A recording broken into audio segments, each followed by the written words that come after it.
PoK में लश्कर की बड़ी साजिश का खुलासा हुआ है। पीओके में लश्कर की बड़ी साजिश का खुलासा। रावलकोट में लॉन्च पैड निर्माण कर रहा है लश्कर। इंडिया दिल्ली के पास लॉन्च पैड निर्माण की तस्वीर है। पीओके में छोटे छोटे मरकज बनाना चाहता है लश्कर। तो आतंकी गतिविधियों में मरकजों का इस्तेमाल, हमलों के दौरान आतंकियों की मदद में मरकज का इस्तेमाल करने की पूरी उम्मीद। और ऐसे में इंडिया दिल्ली के पास लॉन्च पैड निर्माण की तस्वीरें, एक्सक्लूसिव तस्वीरें हैं ये। पीओके में छोटे छोटे मरकज बनाना चाहता है पाकिस्तान। ये बड़ी खबर सामने आ रही है। पीओके में लश्कर की बड़ी साजिश का खुलासा। रावलकोट में लॉन्च पैड निर्माण कर रहा है लश्कर। तो इंडिया दिल्ली के पास लॉन्च पैड निर्माण की तस्वीर। पीओके में छोटे छोटे मरकज लश्कर बनाना चाह रहा है। आतंकी गतिविधियों में मरकजों का इस्तेमाल, हमलों के दौरान आतंकियों की मदद में मरकज का इस्तेमाल होगा, जिसके चलते यहां पर लश्कर की तैयारी की किसी भी तरह से छोटे लॉन्च पैड यहां पर बनाए, मरकज बनाए जाए और आतंकियों को मदद दी जाए। और ज्यादा जानकारी देंगे रमन सैनी, हमारे संवाददाता लगातार जुड़े हुए हैं। रमन, क्या जानकारी इसको लेकर? देखिए, निश्चित रूप में रावलाकोट वो इलाका पड़ता है जो पुंछ के ठीक सामने का इलाका है, यानी कि लाइन ऑफ कंट्रोल के उस पार पीओके का वो इलाका जो पुंछ के ठीक सामने है। और अगर आपको मैं बताऊं तो यहां पर पहले ही बीएसएफ कह चुकी है कि करीबन 60 के करीब में लॉन्च पैड जो हैं वो जैश ए मोहम्मद और लश्कर तोयबा द्वारा तैयार किए गए और इनको कहीं ना कहीं मरकज या फिर जो मस्जिद वहां पर बनाई जाती है छोटी छोटी, उस रूप में बनाया जाता है ताकि इनका डबल इस्तेमाल किया जा सके। एक तरफ तो नमाज पढ़ने के लिए या फिर अपनी इस्लामिक जो उनके रीति रिवाज हैं उनको पूरा करने के लिए वहां पर अपनी धार्मिक जो उनके एक तरीका होता है उसको पूरा करने के लिए उसका इस्तेमाल किया जाएगा। दूसरी तरफ इसी मरकज का इस्तेमाल जो है वो वहां पर ट्रेंड हुए आतंकियों को लाकर बैठाना और उसके बाद उसी के रास्ते भारत में घुसपैठ करवाने की कवायद जो है वो की जाएगी। आपको याद होगा कि चाहे हम मरकज तैयबा की बात करें जो मुरीदके के अंदर मौजूद है, लश्कर तैयबा का हेडक्वार्टर है, उसे भी मस्जिद के रूप में ही डेवलप किया गया था, लेकिन वहां से किस तरीके से हाफिज सैयद और उसका बेटा तला सैयद जो है वो लगातार भारत के खिलाफ जहर उगलता हुआ नजर आता था,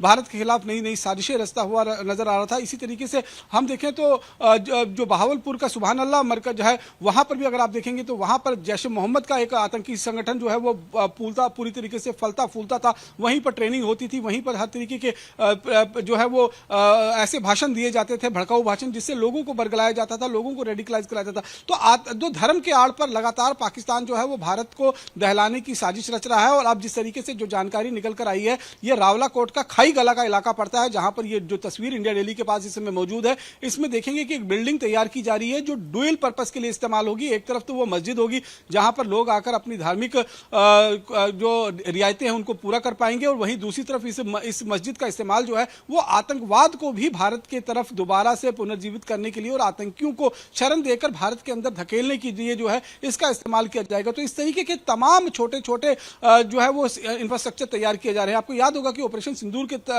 दौरान जो भारत की तरफ से प्रिसाइसली अटैक किए गए थे और 9 आतंकी ठिकानों को पूरी तरीके से ध्वस्त किया गया था, उसके बाद ये सभी आतंकी ठिकानों के पांव उखड़ गए थे। और हमने ये भी बताया था कि किस तरीके से अब आतंकी संगठन जो है वो पीओके के बजाय जो बड़े ट्रेनिंग कैंप्स हैं उनको खैबर पख्तूनख्वा में शिफ्ट कर रहे हैं और वहां खैबर पख्तूनख्वा में बड़ी बड़ी बिल्डिंग्स जो है वो तैयार की जा रही हैं जहां पर आतंक की ट्रेनिंग दी जाएगी। तो उन ट्रेनिंग कैंप्स में आतंक की ट्रेनिंग लेने के बाद उनको इन छोटे मरकजों में भेजा जाएगा जो लाइन ऑफ कंट्रोल के बेहद नजदीक बने हुए हों, और यहां से फिर उनको भारतीय सीमा में घुसपैठ कराने की कवायद की जाएगी। यानी कि चाहे जितना आप दंडित कर ले, चाहे जितने आप अंतर्राष्ट्रीय फोरम पर पाकिस्तान को एक्सपोज कर ले, लेकिन पाकिस्तान अपनी हरकतों से बाज आने वाला नहीं है। भारत के खिलाफ नई नई साजिशें वो रचता रहा है और आगे भी रचता हुआ नजर आएगा। जी बिल्कुल रमन, ये देखिए कि पीओके में लश्कर की बड़ी साजिश है। हालांकि इसका खुलासा हो गया, लेकिन कहा यह भी जा रहा है पीओके में भी जो लोग हैं वो खुश नहीं है और कहीं ना कहीं पाकिस्तान का जो रवैया पीओके के साथ है वो भी ठीक नहीं है। ऐसे में किस तरह से लश्कर यहां पर एक्टिव होता हुआ दिखाई दे रहा है? देखिए, निश्चित रूप में अगर हम पीओके की बात करें तो पीओके में आज से नहीं, करीबन पिछले 35 सालों से पीओके के सहारे आतंकवाद को भारत के अंदर बढ़ावा देने की कोशिश जो है वो पाकिस्तान की रही है। और पीओके को एक हब की रूप में इस्तेमाल किया जाता है, क्योंकि पीओके पाकिस्तान का एक ऑफिशियल हम ये कह सकते हैं कि धरती नहीं है। वो पाकिस्तान के नक्शे में जरूर वो दिखाया नहीं जाता, लेकिन उस पर कब्जा जो है वो जरूर पाकिस्तान का है। पाकिस्तान की आर्मी वहां पर इस्टेब्लिशमेंट जो है वो पाकिस्तान की बैठी हुई है। इसीलिए उस धरती का इस्तेमाल करते हुए भारत को दहलाने की साजिश जो है वो हमेशा से रची जाती थी। अब अगर हम देखें तो जिस तरीके से खुलासा हुआ है कि 69 के करीब में नॉर्थ ऑफ पीर पंचाल यानी कि उड़ी से लेकर हंदवाड़ा और गुरेज सेक्टर का जो इलाका है, जिसमें कुपवाड़ा, हुडी और ये सारे इलाके जो लाइन ऑफ कंट्रोल के साथ सटे हुए हैं, वहां पर 69 ऐसे छोटे छोटे लॉन्च पैड जो है वो एक्टिवेट किए गए हैं। वहीं दूसरी तरफ जो साउथ ऑफ पीर पंचाल का इलाका है, यानी कि जम्मू के कठुआ से लेकर और पुंछ तक का जो ये रावलाकोट का इलाका है, ये पुंछ का इलाका पड़ता है, यहां पर करीबन 72 ऐसे लॉन्च पैड हैं, जो 12 launch pad line of international border पर और 60 लॉन्च पैड जो है वो